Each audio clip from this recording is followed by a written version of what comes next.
There's this idea that life is supposed to happen all at once. That you're supposed to figure out who you are, what you want, where you're going, and then just execute the plan. Get the degree, land the job, find the person, buy the house, have the kids, climb the ladder.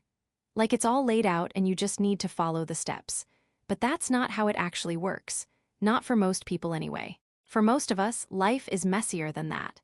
It's figuring things out as you go, making mistakes, changing direction, starting over. It's building something without really knowing what the finished product is supposed to look like. And maybe that's actually better. Because when you're building a life step by step, you're not locked into someone else's blueprint. You're not trying to fit into a template that might not even make sense for who you actually are. You're just moving forward one decision at a time, learning as you go. It's slower, sure, less efficient, but it's yours. The problem is that nobody really teaches you how to do this. School gives you information, maybe some skills, but not a framework for building a life. Your parents try, but they're working from their own experience, which might not apply to your world anymore. Friends are figuring it out too, usually just as confused as you are. So you're left to navigate it yourself, making it up as you go, hoping you don't screw it up too badly. And you will screw it up. That's part of it. You'll make decisions that seem right at the time and turn out to be disasters. You'll invest years in things that go nowhere, trust people who don't deserve it, ignore warning signs you should have seen. Everyone does this. The people who look like they have it all figured out, they've just gotten better at hiding the mess or they're further along in the process. But they went through it too. Nobody gets to skip the learning curve. The first real step in building a life is probably just accepting that you don't know what you're doing. That sounds defeatist, but it's actually liberating. Once you stop pretending you have all the answers, you can start asking better questions. You can admit when something isn't working instead of forcing it because you think you're supposed to. You can change your mind without feeling like a failure. You can experiment. That's what your 20s are supposed to be for, theoretically. Experimentation. Trying different jobs, different cities, different relationships, different versions of yourself. Seeing what fits and what doesn't. But there's pressure to have it figured out by then too, to be established, to be on a path. And that pressure makes people rush into decisions that lock them in before they've actually figured out what they want. You see it all the time.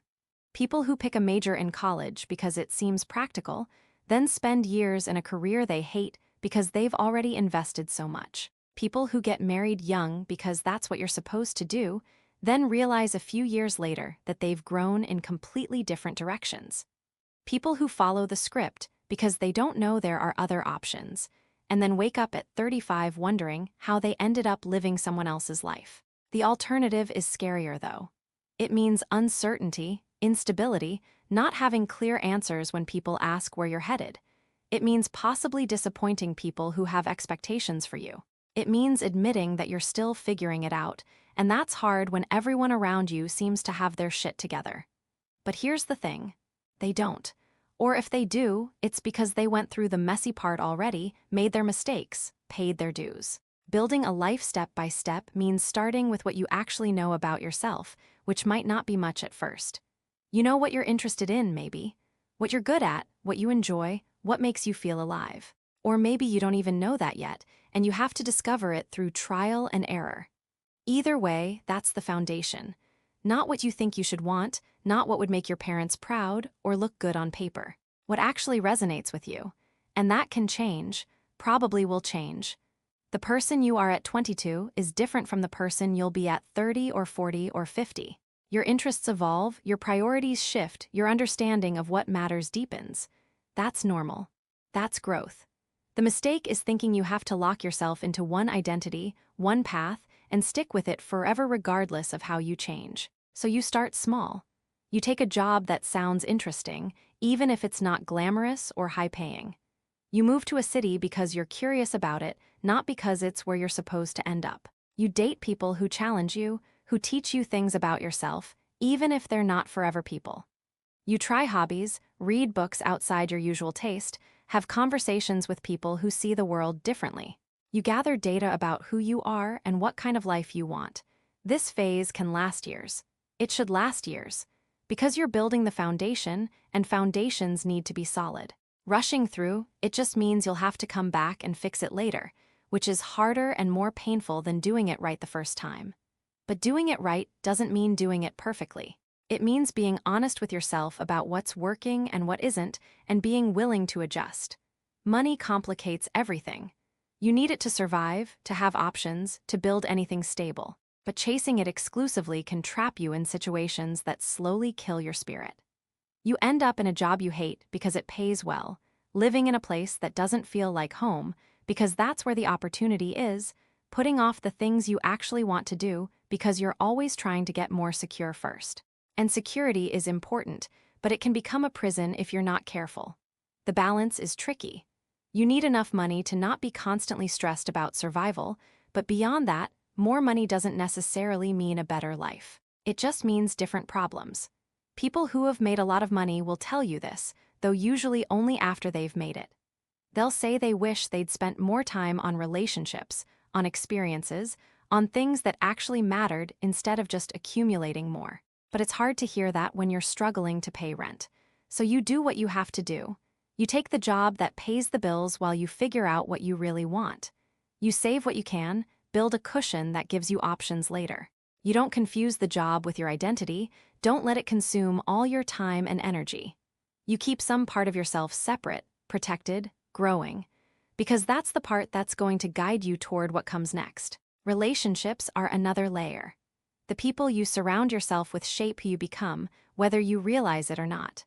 Friends who push you to grow, who challenge your assumptions, who support you without enabling your worst tendencies, those people are invaluable. Friends who keep you stuck in old patterns, who drain your energy, who make you feel small, those people are weights you're carrying for no good reason. And it's hard to let go of relationships sometimes, even when they're not serving you anymore. There's history, loyalty, guilt. You feel like you owe people your time and energy because you've known them forever or because they were there for you once. But people grow apart. That's not a failure, it's just what happens. Trying to maintain relationships that no longer fit is exhausting and keeps you from finding the people who do fit the person you're becoming. Romantic relationships are even more complicated. You're trying to build your own life while potentially building a shared life with someone else, and those two things don't always align. You meet someone and they're great, but they want to stay in their hometown and you want to explore the world. Or you want kids and they don't. Or you're both ambitious in ways that don't leave room for each other, and you have to decide what you're willing to compromise on and what you're not. Some people meet their person early and it works out. They grow together instead of apart, their paths align naturally, and they build a life that suits them both. That's beautiful when it happens, but it's not the only way. Other people need to figure out who they are on their own first, need to build their own foundation before they can build something with someone else. Neither approach is wrong. They're just different paths to the same destination. The thing about building a life step by step is that you can't skip steps. You can't jump from the beginning straight to the end. You have to go through the middle, the messy, uncertain part where you're not sure if you're making progress or just spinning your wheels. They look for life hacks, optimization strategies, ways to get results faster with less effort. And some of that stuff is useful, sure. Learning from other people's mistakes is smart. Finding more efficient ways to do things is valuable. But you can't optimize your way past the fundamental work of figuring out who you are and what you want. That takes time and experience, and there's no app that can give it to you. Part of building a life is also unbuilding things. Getting rid of what doesn't work, what's holding you back, what you've outgrown. That might mean leaving a job, ending a relationship, moving away from a place that no longer fits. It might mean letting go of dreams that aren't yours anymore, identities that you've clung to but that don't reflect who you actually are. This is painful. It feels like failure. But it's actually progress. You're making room for what comes next. You also have to deal with the fact that life isn't fair and doesn't care about your plans. Things happen that you can't control. You get sick, someone you love dies, the economy crashes, opportunities disappear.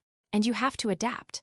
You have to rebuild around the new reality, figure out how to move forward when the path you were on isn't available anymore. This is where resilience comes in, and resilience isn't something you have or don't have. It's something you build through surviving things you didn't think you could survive. Every setback teaches you something if you let it. Every failure shows you what doesn't work, which is valuable information even if it doesn't feel like it at the time. Every closed door means you're going to find a different way, and sometimes that different way turns out better than the original plan.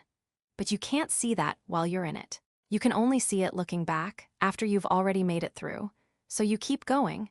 You take the next step, even when you're not sure where it leads. You make the best decision you can with the information you have, knowing it might not be the right one. You trust that you'll figure it out because you have so far, because everyone does eventually. You give yourself permission to not have all the answers, to be a work in progress, to change your mind. And slowly, over time, something takes shape. You look around one day and realize you've built something. It might not look like what you imagined when you started. Probably doesn't. But it's yours. It fits you. It reflects your actual values and interests and choices, not someone else's template. And that matters more than whether it looks impressive from the outside. Building a life step by step also means celebrating the small wins, because there aren't that many big dramatic moments. Most of life is ordinary. It's showing up every day, doing the work, maintaining relationships, paying bills, cooking dinner, having conversations. It's easy to dismiss all of that as just getting by, to think the real living happens somewhere else. But that is the real living.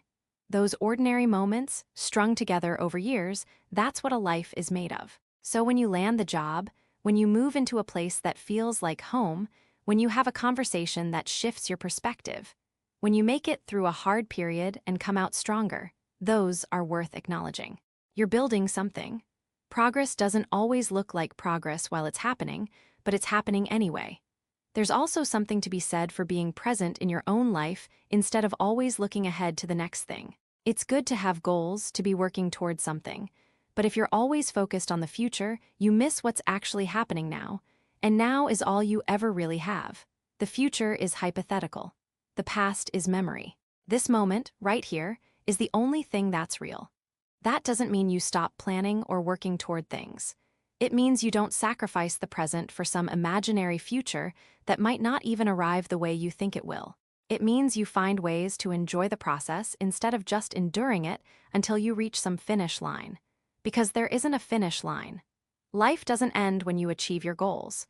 You just set new ones and keep going. So you learn to appreciate where you are while still moving toward where you want to be. You find satisfaction in the work itself, not just the results. You invest in relationships now instead of waiting until you have more time. You do things that matter to you even when they don't advance your career or improve your status.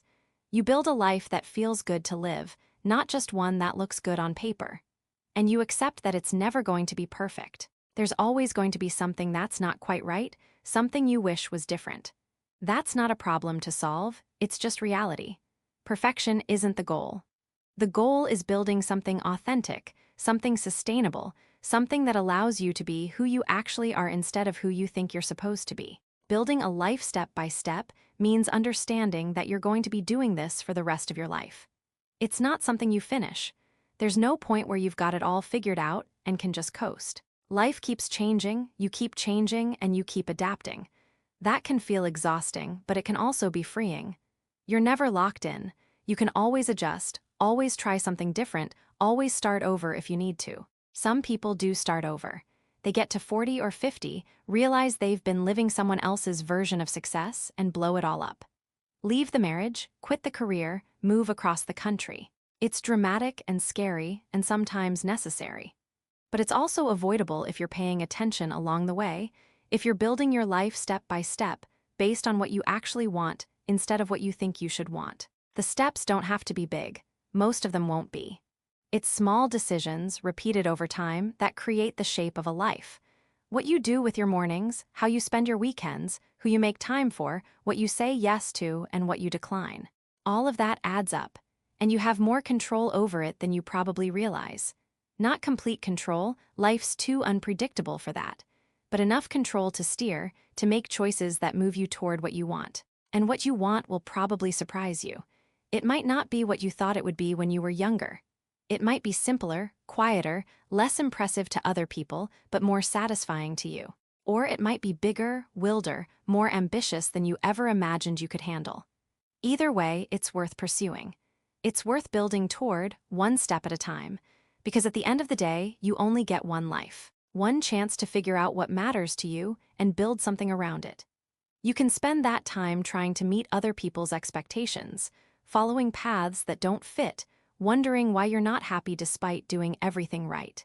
Or you can take it step by step, make your own decisions, build something that's actually yours. It's harder that way, less certain, but it's also more real. And real is what matters. Real connections, real satisfaction, real meaning. Not the performance of those things, not the appearance of success. The actual substance. And you can't get there by skipping steps or taking shortcuts.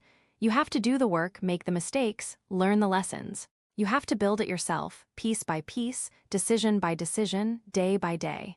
That's what building a life step by step actually means. It means showing up, even when you're not sure what you're doing. It means being honest with yourself about what's working and what isn't. It means adjusting when you need to, persisting when it matters, and knowing the difference between the two. It means giving yourself permission to grow and change, to be a work in progress, to not have it all figured out. And eventually, maybe you look back and see what you've built. Maybe it's not what you imagined, but it's real and it's yours, and that's enough.